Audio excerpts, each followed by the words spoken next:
Okay, so mahigit isang linggo ko rin ginamit itong Nothing Phone 2a Plus bilang main phone ko. After nung Xiaomi 14T, eto naman. Pero bago natin pag-usapan lahat, iimbitahan muna kitang mag-subscribe. Goal namin ang maka 500k subs this year. At okay lang naman kahit hindi maabot yon, pero syempre susubukan pa rin. So kung sakaling magustuhan mo tong video, subscribe at follow mo na rin kami sa Facebook and TikTok para sa mga short reviews pa namin.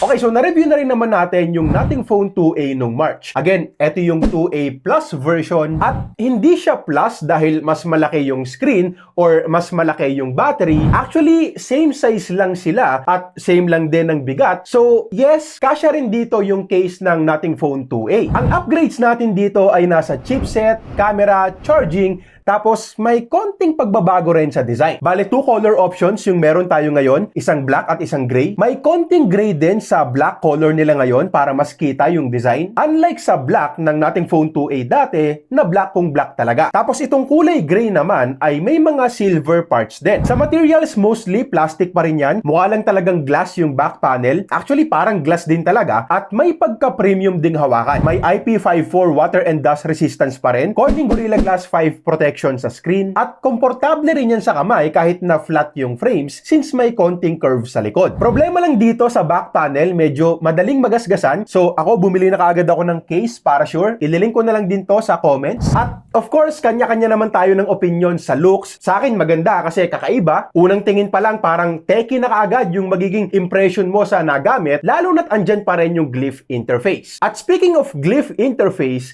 this time, hindi ko pa rin siya gaanong nagamit. Sanay na kasi talaga akong nakatihaya yung phone ko kapag hindi ko ginagamit. Tsaka, ang nangyayari kasi kapag nakataob yung phone ko, tapos umilaw yung glyph, may notification, tinitihaya ko rin, tinitignan ko rin kung sino, tsaka tungkol saan yung notification, tapos tinataob ko na lang ulit kapag hindi naman ganun kaimportante. So, sa puntong to, since nagamit ko na ang nating phone 1, phone 2, 2a, and 2 Plus, tanggap ko na hindi ganun kabisa sa akin yung glyph interface. But again, depende pa rin yan sa inyo, depende pa rin sa tao. At syempre kahit na hindi ko siya gaanong nagagamit, ang ending niyan, maporma pa rin, maangas pa rin, kakaiba pa rin. At isa pa rin yan sa mga dahilan kung bakit mo bibilin to. Let me know sa comments kung naka-Nothing Phone ka at kung nagagamit mo ang glyph interface. Sa display naman, ganun pa rin. Again, same lang sa Nothing Phone 2a. So, magandang display din. 6.7-inch flexible AMOLED na may symmetrical side bezels. Small punch hole lang din for selfie cam. Solid for watching videos. Ganda ng kulay, matingkad. No HDR sa Netflix pero naka-widevine L1 naman. So, Full HD playback tayo dyan. Also, maganda na rin yung speakers for a mid-range phone. Not the best pero okay na lalo at may mga mas mahal pa dito na naka-single speaker lang. Dito, dual speakers, sapat yung lakas kung nasa isang kwarto ka lang naman at klaro ding maririnig yung mga dialogues kung sakaling manonood tayo. Balik sa display, up to 120Hz yung refresh rate. So alam nyo na yan, very smooth kapag nag-i-scroll tayo at huwag kayong magtataka kung magna 90Hz lang siya sa mga social media apps like Facebook kasi sadya yun to save battery life. Pwede nyong i-force yan sa 120Hz by selecting high sa refresh rate settings, pero promise, worth it naman yung dynamic option dahil makunat talaga yung battery dito. Mamaya babalikan natin. Outdoor visibility, no problems din. 1300 nits yung peak and enough na yan para makita pa rin yung screen kahit maaraw. Gagamitin mo sa parks, sa biyahe, mga coffee shops, wala namang problema dyan. Wag lang syempre yung sobrang tutok ka sa sikat ng araw. Sa performance naman, again, may konting improvements tayo. Last time, Dimensity 7200 Pro yung gamit natin sa Nothing Phone 2a. This time, Dimensity 7350 Pro naman, slightly faster, mas powerful ng konti. Tapos sa RAM and storage, dito sa Pilipinas, isa lang yung ino-offer nila, 12256 lang talaga. At unlike sa Nothing Phone 2a before na meron ding 8128. Now, after all the updates sa Nothing Phone 2a, nag-run ulit ako ng Antutu benchmark at nakakuha tayo dyan ng 729,000 points. Tapos dito sa bagong 2A Plus, nakakuha naman tayo ng 782K. So slightly higher and that's good. Hindi tayo magre-reklamo dyan. But in real life usage, sabihin ko lang din na hindi natin to gaanong mapapansin. Hindi kasi siya yung sobrang laking difference na mapapansin mo kaagad na, uy, mas mabilis to kaysa dito. Hindi naman ganon. Sa gaming and other demanding apps yan, posibleng makitaan natin to ng few extra frames, pero sa mga everyday apps lang natin, hindi noticeable to. Also, mention ko lang din na UFS 2.2 pa rin yung gamit na storage. And sa ganitong price, hahanapan na talaga natin yan ng UFS 3.1. Though may mga optimizations din naman na ginawa ang Nothing para mapabilis yan. And dyan magaling ang Nothing. So, yes, kahit na hindi mga pinaka yung components dito, masasabi ko pa rin na solid yung performance sa actual experience ko at malaki ang papel ng Nothing OS dyan. Actually, one of the best to para sa akin at eto rin yung isa sa mga pinakapanlaban ng Nothing phones. Yung malinis na software, walang ads, walang bloatwares, kakaiba, smooth gamitin, smooth animations, yung mga widgets na pixels or dot matrix style, isa rin sa mga magugustuhan natin. At syempre marami ring features like one-handed mode, yung pag-clone ng apps dito, hindi limited sa social media apps lang. Usually kasi, di ba, limited lang yan sa ibang mga phones. Dito pwede lahat. So, kung may dalawang accounts ka sa mga games like Mobile Legends o kung ano pa man, hindi ka na mahihirapang mag-switch ng accounts. Floating windows, yung screenshot gestures, okay din. Lalo na pwede nating iselect lang yung part ng screen na gusto nating i-screenshot. Folder customization and yung pag-enlarge ng icons, good feature din para ma-customize pa natin yung phone. Pwede rin nating i-install yung Nothing Icon Pack para mas uniform yung looks ng icons natin. Syempre, andyan din yung lock screen widgets. At pagdating naman sa tagal ng software support, magbibigay rin sila ng 3 major Android upgrades at 4 years na security patches na solid na rin para sa ganitong presyo. Sure, yung ibang mga brands humahabol na rin sa ganyang katagal na software support, pero ang problema kasi sa iba, every 2 to 3 months lang yung update, minsan mas late pa nga. Unlike dito sa Nothing phones na sobrang sipag mag-update. Actually, parang Samsung yung dalas ng update dito. So, alaga talaga. Alam ko, buwan-buwan din silang naglalabas ng optimizations or security patch. So, definitely one of the reasons din talaga para i-consider ang Nothing phones. Sa mga gamers naman natin dyan, well, this is not a gaming phone.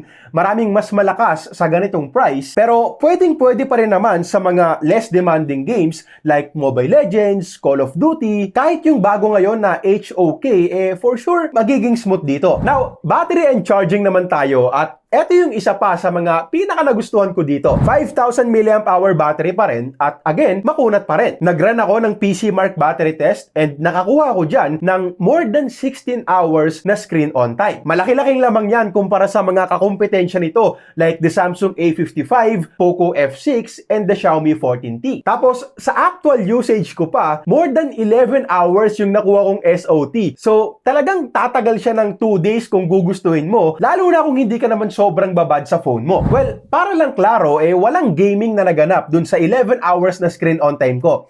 More on social media, productivity, camera, and shopping apps lang. But still, ang tagal malobat ng phone na to. Plus, mention ko lang din na meron tayong charging limit feature dito. So, pwede nating ilimit sa 70, 80, or 90% yung maximum charge na malaking bagay din para mapahaba yung lifespan ng battery natin. Subuko na kasi yan sa iPhone 15 Pro. Naka 80% limit ako sa iPhone and even after 10 months of use, 99% pa rin yung battery health niyan. So, isasuggest ko talaga na gamitin nyo itong charging limit feature. Lalo na't makunat din naman yung battery nito. So, again, kahit na 80% lang yung charge, tapos light usage lang naman, maitatawid ka niyan sa isang buong araw o baka nga sobra pa. Sa charging speed naman, 50 watts na ngayon. Konting difference lang sa 45 watts ng Nothing Phone 2a. Obviously, not as fast kumpara sa mga Xiaomi phones na naka 90 or 120 watt charging, pero much better pa rin kumpara sa 25 watt charging ng Samsung and older iPhone models. Okay, so sa camera naman, meron tayong tatlong 50 megapixel camera, main, ultra-wide, and selfie. Ito yung mga nakuha naming photos gamit ang main camera and goods yung quality dito. Plenty of detail sa mga photos natin. Sharp. Medyo sobra lang ng konti sa tingkad yung kulay para sa akin. Hindi ganun ka-natural pero most people ganito rin naman yung hanap. May mga nag-e-edit pa nga para mas tumingkad pa yung mga kuha nila. So kung ganun ka rin, no need to edit na dito at pwede na kaagad i-post. 2x zoom, very usable din. Well, digital zoom lang yan pero with proper proper lighting, sharp and detailed pa rin yung kuha at maganda rin yung kulay. Yung ultra-wide naman, okay din sa details, close din yung color sa output ng main cam, pero medyo malala ng konti yung pag-overexpose, lalo na sa mga outdoor shots tapos direct ang sikat ng araw. May mga blown out photos talaga kaming nakuha, so sana maayos ka agad sa mga susunod na updates kasi para sa isang ultra-wide cam, hindi na rin talaga masama. Selfies natin, goods din, maganda yung kulay, natural skin tones, hindi na rin masama in terms of sharpness and details, pero may isang problema akong napansin dito at yan, yung medyo malayong minimum focus distance. Bale, kapag malayo-layo tayo sa camera, wala namang problema, pero kapag malapit na tayo,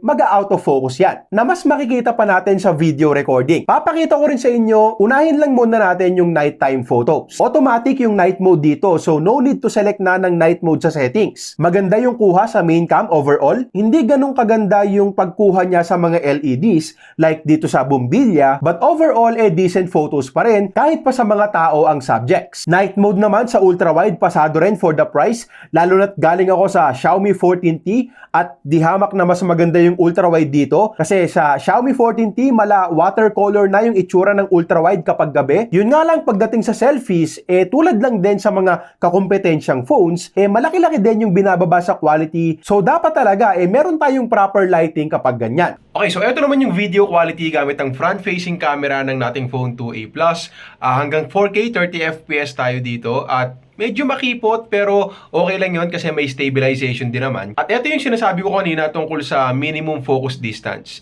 Kapag nilapit natin ganyan, konting lapit lang na out of focus na yung mukha ko. So, kailangan medyo malayo-layo ng konti. Naka-straight na nga yung ano ko, yung arms ko. Arm. Isa lang, arm.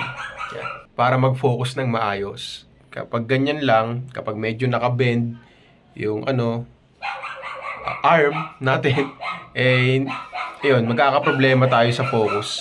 Gamit ko nga rin pala yung built-in microphone. May mga tumatahol na aso, so let me know kung okay yung noise cancellation at kung okay yung audio quality. Sa videos naman, pwede hanggang 4K 30 FPS. Unfortunately, walang 4K 60. Good details, colors, and sharpness. Meron din tayong EIS. Hindi siya yung sobrang stable talaga. Saktong stabilization lang, so samahan na lang din natin ng steady hands. Tsaka ang kinaganda dito, wala akong napansing jello effect tulad nung nakita natin sa 4K 30 FPS video ng Xiaomi 14T. And also, mas maganda rin yung nighttime videos dito kumpara sa 14T. For some reason kasi, hindi ganun kaganda yung low light camera performance sa phone na yon. Other features pa, wala akong naging problema sa signal, naka Wi-Fi 6 na rin. Video call sa Messenger, okay naman sa parehong audio and video. Haptic feedback is good, strong haptics. Meron nga lang siyang pinoproduce na springy na sounds. Depende kung magugustuhan nyo o hindi. Fingerprint scanner, mabilis at accurate sa parehong hinlalaki ko. Pero ang hinahanap ko talaga dito ay yung eSIM support. Actually, nothing phone ang ine-expect kong hindi mawawala ng ganitong klase ng bagay. So, sana next time meron na rin sa mga mid-range nila. Okay, so available na itong nating phone 2A Plus sa Digital Walker and Beyond the Box. Alam ko, sila lang talaga ang nag-o-offer ng nating products dito sa Pilipinas. So, meron sa mga stores nila at meron din naman silang Shopee at Lazada. Ilalagay ko na lang din lahat ng link sa description at ang presyo ay 24,990 pesos. Now, sobrang dami ng kalaban nito sa ganyang price. Xiaomi 14T, Honor 200, Poco F6, Samsung A55, Vivo V40, ang daming magagandang phones sa ganitong presyo. So, real talk lang, mahihirapan itong nating phone 2A Plus. Pero sa nakikita ko, meron pa rin siyang sariling pwesto sa market natin ngayon. Kasi this is something na marerecommend ko pa rin talaga sa mga tao na gusto ng bago. Yun bang tipong ibang smartphone experience naman?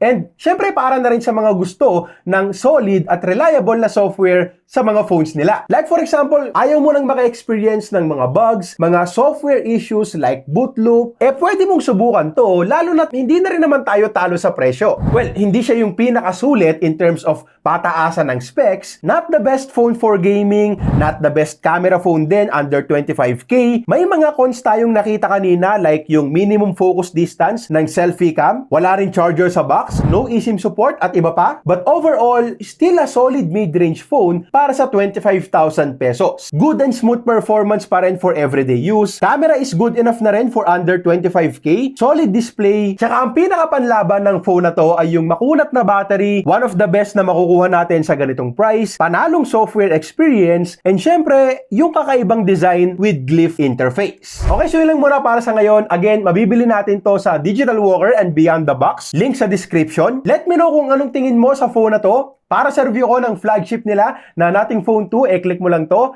At para naman sa mas budget-friendly na CMF Phone 1, click mo lang to.